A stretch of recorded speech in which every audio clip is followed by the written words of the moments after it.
నా పేరు doctor CL Venkat రావు.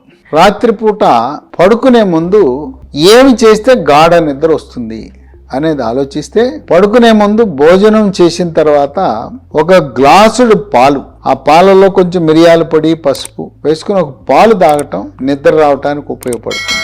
అలాగే నిద్ర మాత్రలు వాడటం నిద్ర కోసం మంచిది కాదు.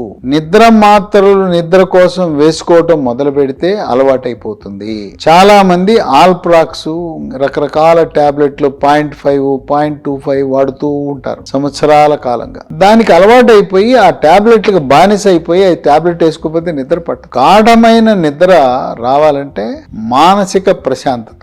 మంచం మీద పడుకోగానే కొంతమంది నిద్రపోతారు. ఎవరైతే ఉదయము సాయంత్రము యోగా, ప్రాణాయామము, ధ్యానం చేస్తారో, ఆటలు ఆడతారో, తాజా పండ్లు, కూరగాయలు, ఆకుకూరలు, డ్రై ఫ్రూట్స్ ఎక్కువ తింటారో వాళ్ళకి తొందరగా నిద్ర వచ్చేస్తుంది. మధ్యాహ్నం పూట భోజనం చేయగానే 2-3 గంటలు నిద్రపోయి మళ్ళీ రాత్రి నిద్రపోమంటే నిద్ర రాదు. కనుక రాత్రి పూట గాఢమైన నిద్ర రావాలంటే మధ్యాహ్నం పూట పడుకోవద్దు. మధ్యాహ్నం పూట కుర్చీలో కూర్చుని 10-15 నిమిషాలు రెస్ట్ తీసుకోవచ్చు. కొంచెము నాప్ అంటారు, కొద్దిగా రిలాక్సేషన్ అవ్వాలి కానీ మంచం మీద పడుకుని గురకబెట్టి నిద్రపోవు. మధ్యాహ్నం నిద్రపోతే రాత్రిపూట నిద్ర కోరుకోబాకండి.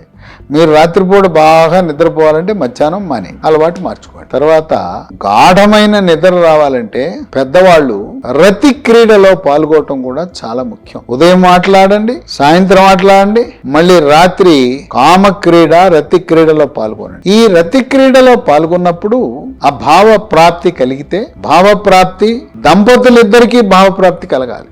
ఆ విధంగా ఆ ఆట ఆడటం వల్ల, కామ క్రీడ వల్ల భావప్రాప్తి కలిగి మెదడు నుంచి డోపమిన్ అని, ఎండార్ఫిన్ అనే హార్మోన్లు విడుదలై, ఎప్పుడైతే ఈ 2 హార్మోన్లు విడుదలైనయో గాఢమైన నిద్ర వచ్చేస్తుంది. యవనంలో ఉండే దంపతులు మరి మేము గాఢ నిద్రపోతే ఎట్లా అండి, మళ్ళీ ఇంకో షో కావాలి కదా అంటే, గాఢమైన నిద్ర ఉన్న టైంకి ఎవరికొరకు మెలకు వస్తుంది. మళ్ళీ కోరిక కలిగినప్పుడు మళ్ళీ ఇంకొక అవకాశం అర్ధరాత్రి తర్వాత తీసుకుని మరొకసారి రతి క్రీడ, కామక్రీడలో పాల్గొనే అవకాశం కూడా వస్తుంది. ఎవరైతే భారీ కాయము, స్థూలకాయం ఉంటుందో వాళ్ళకి నిద్ర రాదు. చెడు అలవాట్లు ఉంటాయి, సిగరెట్, బీడి, చుట్ట, గుట్కా, పాన్ పరాగ్, నిద్ర రాదు. తర్వాత మద్యపానము మొదట్లో ఏదో కొద్దిగా మగతగా ఉంటుంది, తర్వాత డోసు పెంచుకుంటా పోయినా 1/2 లీటర్ తాగినా నిద్రే రాదు. కనుక ఇటువంటి చెడు అలవాట్లు ఉన్న వాళ్ళకి, మద్యపానము,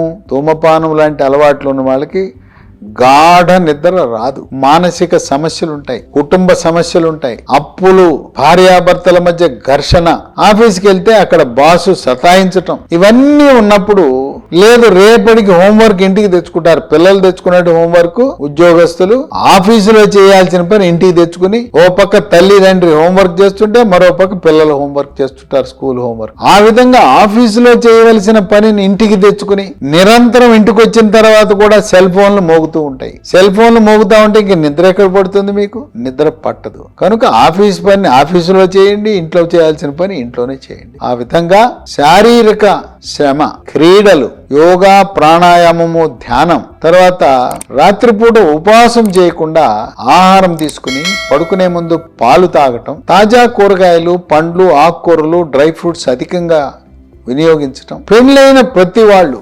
దంపతులు విధిగా వయసును బట్టి, వాళ్ళ యొక్క కోరికలను బట్టి సాధ్యపడితే ప్రతిరోజు కూడా కామ క్రీడ, రతి క్రీడలో పాల్గొనే వాళ్ళకి గాఢమైన నిద్ర రావటమే కాదు, ఆరోగ్యవంతులుగా ఉంటారు. ఉత్తేజంగా, ఉల్లాసంగా పనిలో మరుసటి రోజు నిద్ర లేచిన తర్వాత ఏకాగ్రత గాని, జ్ఞాపక శక్తి గాని ఎంతో ఆనందంగా వాళ్ళ విధి నిర్వహణ చేయగలుగుతారు. ఈ విధంగా ఈ పద్ధతులు పాటించడం ద్వారా మీరు గాఢమైన నిద్రలో మునిగి తేలండి.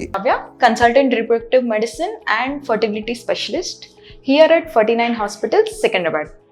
సో ఇవాళ మనం will talk about certain myths and facts, అంటే అపోహలు అండ్ నిజాలు రిగార్డింగ్